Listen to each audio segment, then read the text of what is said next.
बापू और राष्ट्रपिता की उपाधि धारक महात्मा गांधी अपने सत्य अहिंसा सत्याग्रह से भारतीय राजनीतिक मंच पर 1915 से 1947 तक अपने अनेक आंदोलनों के माध्यम से छाए रहे। गांधी जी के इस कार्यकाल को भारतीय इतिहास में गांधी युग कहा जाता है। नमस्कार दोस्तों, मेरा नाम है मोहित और स्वागत है आपका हमारे यूट्यूब चैनल में। दोस्तों, आज हम स्वतंत्रता संघर्ष के तीसरे चरण की बात करेंगे और इस तीसरे चरण में आते हैं गांधी युग। ठीक है, तो आज हम 1917 से 1947 तक जो महत्वपूर्ण आंदोलन हुए हैं, जो महत्वपूर्ण घटनाएं घटी हैं और जो गांधी जी का जो योगदान रहा है, उनके प्रमुख आंदोलन है, उनके बारे में हम सारी चीज़ें जानेंगे, जिससे एग्ज़ाम में बार बार क्वेश्चन पूछे जाते हैं। तो बिना देरी के हम ये वीडियो स्टार्ट करते हैं।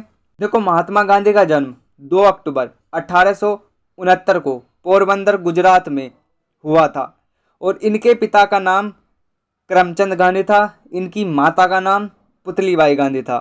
देखो, गांधी जी के जो पिता थे वो पोरबंदर रियासत के दीवान थे। बाद में उनके पिता राजकोट और बीकानेर के भी दीवान रहे। गांधी जी का जो विवाह है वो 13 वर्ष की अवस्था में कस्तूरबा बाई के साथ हुआ। अब हम गांधी जी की पढ़ाई के बारे में बात करते हैं। गांधी जी 1889 में लंदन चले गए और 1889 से 1891 तक बैरिस्ट्री की पढ़ाई की। 1892 में भारत वापस आए और 1892 में ही राजकोट और बम्बई में वकालत शुरू की, परंतु उन्हें वकालत में विशेष सफलता नहीं मिली। इसके बाद गांधी जी दक्षिण अफ्रीका चले गए और ये 1893 में अफ्रीका गए।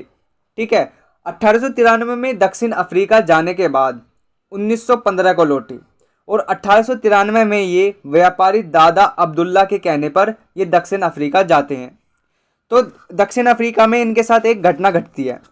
दक्षिण अफ्रीका में गांधी जी जब डरबन से प्रिटोरिया तक का सफ़र तय कर रहे थे तो रंग का भेदभाव होने के चलते अंग्रेज़ों ने मेरिट्सबर्ग स्टेशन पर उन्हें धक्का मारकर बाहर निकाल दिया, क्योंकि वे प्रथम श्रेणी के डिब्बे में थे जो भारतीयों के लिए नहीं था।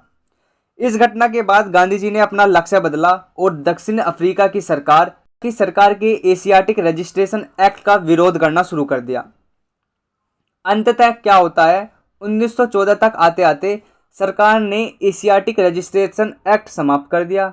इस एक्ट के विरोध में गांधी जी ने 1906 में अवज्ञा आंदोलन शुरू किया और इस आंदोलन को ही हम सत्याग्रह नाम देते हैं।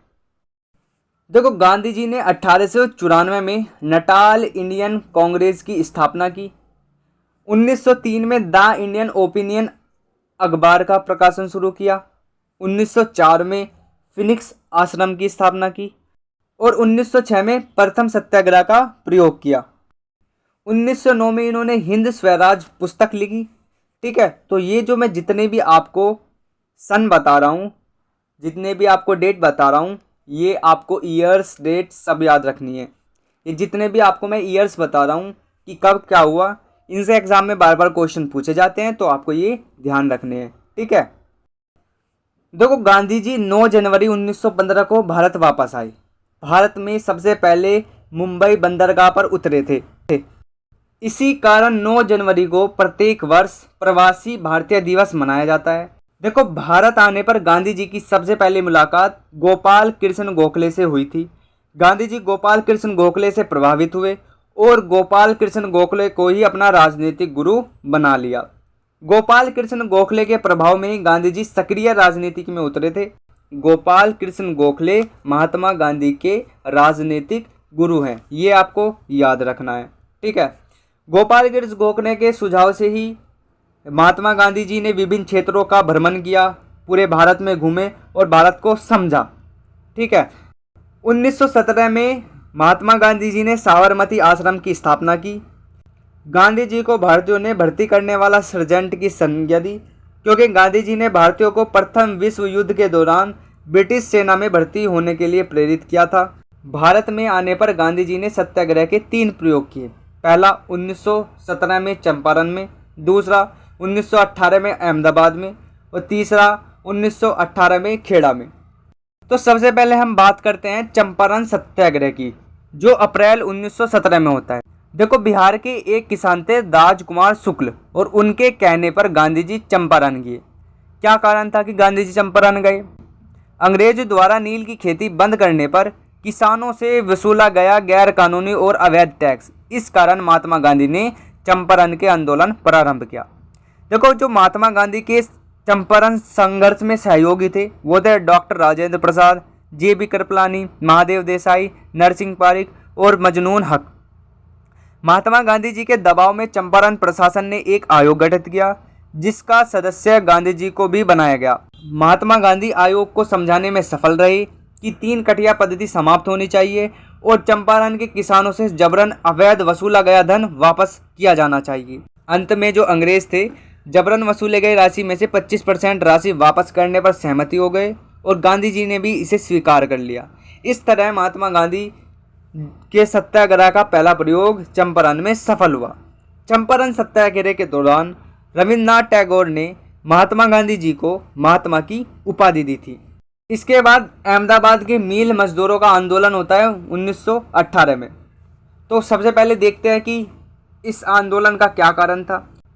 कॉटन टेक्सटाइल मिलों में वेतन को लेकर विवाद चल रहा था, परंतु वास्तविक विवाद प्लेग बोनस को लेकर था। महात्मा गांधी ने अहमदाबाद जाकर मिल मालिकों से आग्रह किया कि पगार का 35% पगार बोनस दिया जाए, तथा यह पहला आंदोलन था जब महात्मा गांधी अनशन पर बैठे। इसके पश्चात मिल मालिकों ने न्यायाधिकरण या ट्रिब्यूनल गठित किया तथा अंत में ट्रिब्यूनल ने मिल मालिकों को 35% प्लेग बोनस देने का कहा। इस प्रकार दूसरा सत्याग्रह भी गांधी जी का सफल रहा। इसके बाद तीसरा सत्याग्रह 1918 में होता है खेड़ा में। इसे खेड़ा सत्याग्रह कहते हैं। इसमें क्या होता है, 1918 में खेड़ा में फसल सूख चुकी थी, जिस कारण किसान लगान देने में असमर्थ थे, परंतु सरकार पूरा लगान वसूल रही थी। खेड़ा में गांधी जी ने किसानों से लगान लेने से मना कर दिया और बोले कि अगर सरकार लगान में छूट नहीं देगी तो सरकार को आप लगान मत देना। बाद में सरकार ने फैसला किया कि केवल उन्हीं किसानों से लगान लिया जाएगा जो लगान देने में समर्थ है। इस प्रकार गांधी जी के तीनों सत्याग्रह सफल हुए। इसके बाद खिलाफत आंदोलन 1919 से 1922 तक चलता है और इसके बाद असहयोग आंदोलन 1920 से 1922 तक चलता है। दिसंबर 1920 में नागपुर अधिवेशन में असहयोग आंदोलन का प्रस्ताव पारित होता है।